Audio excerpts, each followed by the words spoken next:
Imposteur, c'est un mot fort. Vous parlez aussi du président ivoirien comme d'un manipulateur. Ah, pour bien qu'on comprenne, on plante le décor. Où est la manip selon vous? Où est l'imposture?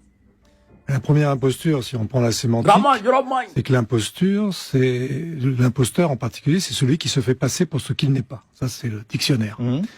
Et M. Ouattara s'est fait passer toute sa vie pour ce qu'il n'était pas. Il est d'abord lui-même la personne qui a toute sa vie dit qu'il était burkinabé au voltaïque, dans tous ses actes, et je le reprends dans le livre, jusqu'au moment où Houphouët-Boigny l'appelle en 90, tous ses actes sont posés en tant que voltaïque ou burkinabé. La deuxième imposture, c'est que quand il est Premier ministre de la Côte d'Ivoire entre 90 et 93, il n'est là que pour l'acte économique.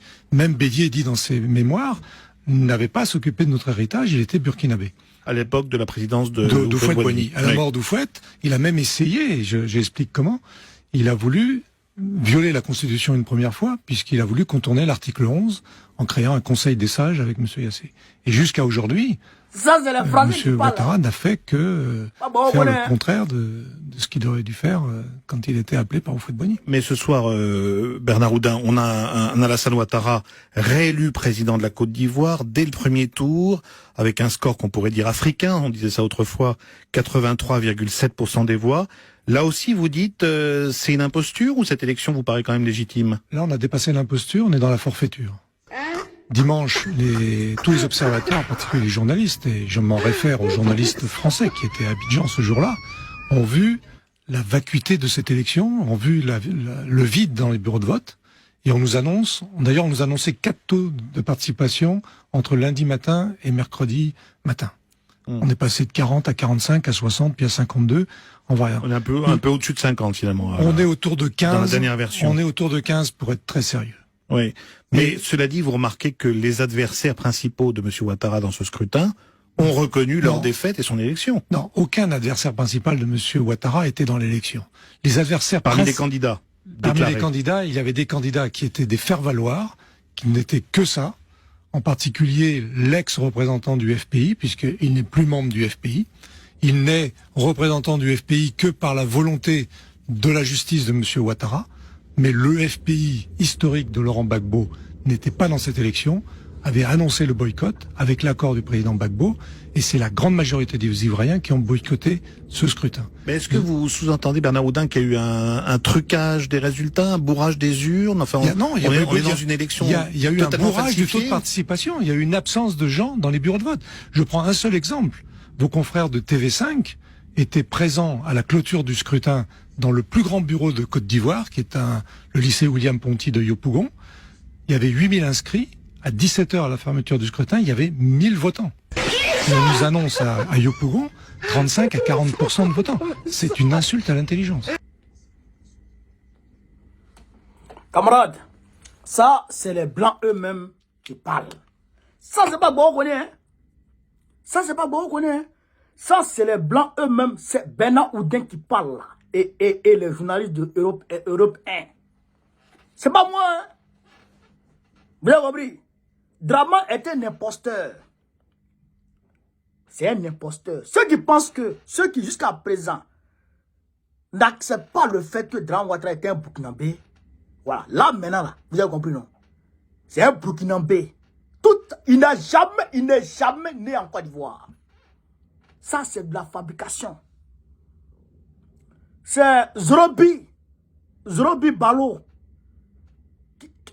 qui était ministre, qui a fait sa pièce d'identité pour lui, avec la complicité sous l'impulsion, ou je dirais, grâce au piston de Bakongo. C'est pourquoi Zrobi Balo et Bakongo, ils sont toujours ensemble. Vous comprenez ça? C'est eux qui ont fait son extrait de naissance. Ils ont fabriqué ça. Draman, il n'est jamais ivoirien. Il n'est ni proche ni loin d'être des Ivoiriens. C'est-à-dire qu'il n'a rien à voir avec la nationalité ivoirienne. Il n'a rien à voir. C'est comme un homme qui vient en France et qui vient demander la nationalité française. Voilà. C'est comme un expatrié ivoirien qui vient en France et qui vient demander la nationalité ivoirienne, française. C'est comme ça. Donc, comme il n'aime pas il n'a rien à voir avec les Ivoiriens. Il n'est pas Ivoirien. Donc, maltraiter Ivoirien, ça l'intéresse. C'est qu'il est venu pour un business. Ceux qui l'ont envoyé là, eux l'ont envoyé pour le business. Pour les ressources que regorge la terre ivoire. Il faut voler l'argent de la Côte d'Ivoire pour leur donner. Pour pomper les ressources de la Côte d'Ivoire pour leur donner. Et c'est ce qu'il est en train de faire. C'est son travail qui est là. C'est son travail qui est là.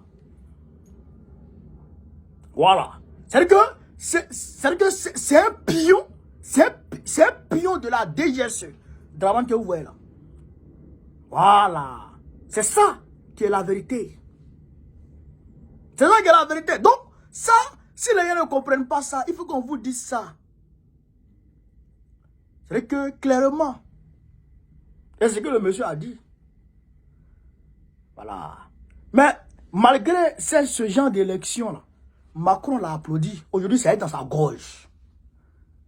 Ça est dans la gorge de Macron. Il vieillit, il devient un chétif. On dirait quelqu'un qui ne mange pas. Somalien même, qui ne mange pas. Les Somaliens que les Chebabs fatiguent là-bas, ils ont bien sûr tout mon soutien. Eux, ils sont mieux que Macron aujourd'hui. Devient bizarre. Mais tu es dans le mal. Le crime n'est jamais parfait.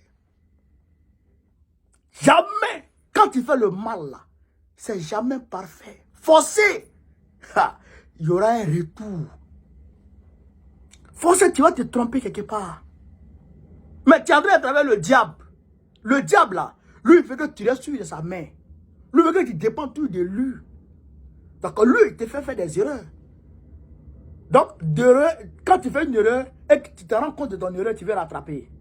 Quand tu veux rattraper, dans le rattrapage de ton erreur, il te fait faire une autre erreur. Dans ça, tu es rattrapé. C'est pourquoi les gens deviennent...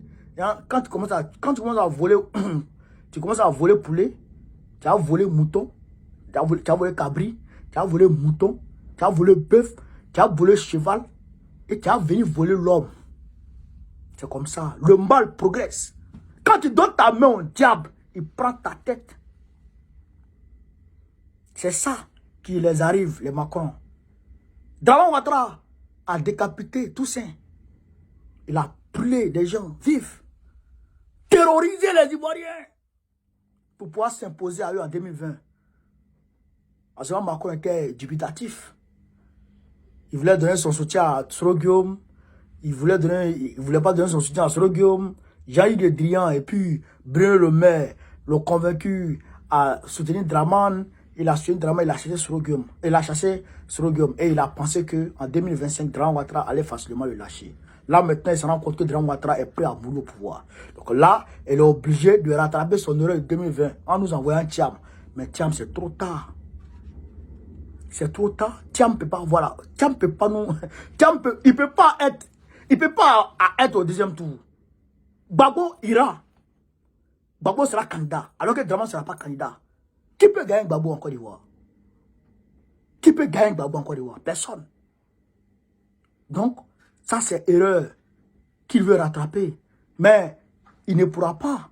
Parce que nous et puis le PDCI, on est alliés. Et si notre alliance se casse, ça n'arrange pas le PDCI, ça nous arrange plus. Et les chances d'accession au pouvoir du PDCI s'aménusent. Pourquoi? Parce que eux seuls ne peuvent rien faire.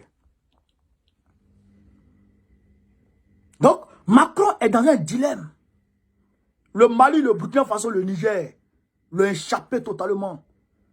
Ils veulent créer leur monnaie pour quitter le franc CFA. Pour que le franc CFA va chuter incessamment. Le franc CFA va chuter. Dévaluation totale. Après le Mali, le Burkina Faso, le Niger, le Togo va les suivre. Le Togo va les suivre. Au niveau de l'Afrique centrale, comment on appelle ça, la République africaine a commencé à les tractations. Il suffit juste que Paul Biya tombe. Dès que Paul Biya tombe, tu sais qu'il est petit dans l'affaire. Le français va tomber là-bas. La France fait quoi? Ce sera le chômage généralisé. La misère. Tu as pensé que tu faisais du mal aux Africains. en applaudissant Draman alors qu'il venait de décapiter un enfant. Mais aujourd'hui, tu n'as que tes yeux pour pleurer. Est-ce que tu as maigri d'abord? Tu n'as pas encore maigri, mais tu as fini. Tu as fini, toi et puis ton Draman, là, vous allez finir. Et ça, c'est ce qu'il a vérité. Camarades d'Afrique, samedi 13 janvier, c'est la date de mon investiture. J'invite tous les Africains et toutes les Africaines à être présents ce jour. Ça sera au 44 rue Charles Hermite. 44 rue Charles Hermite du côté de Paris ici. Paris 18e. Tram T3B. Tram T3B. C'est station Colette Besson. Voilà. Vous pouvez prendre la ligne C pour descendre à Rosa Parks et puis rattraper le tram. Vous pouvez prendre la ligne 4, descendre à Port de Clignancourt, attraper le tram. Vous pouvez prendre la ligne 12, descendre à Port de la Villette, Port de la Chapelle, attraper le tram pour descendre à Colette Besson. Voilà. Donc, vive l'Afrique libre, vive le panafricanisme, vive tous les plans panafricains. Babou président de Côte d'Ivoire 2025, Inch'Allah. Partagez la vidéo, on est ensemble.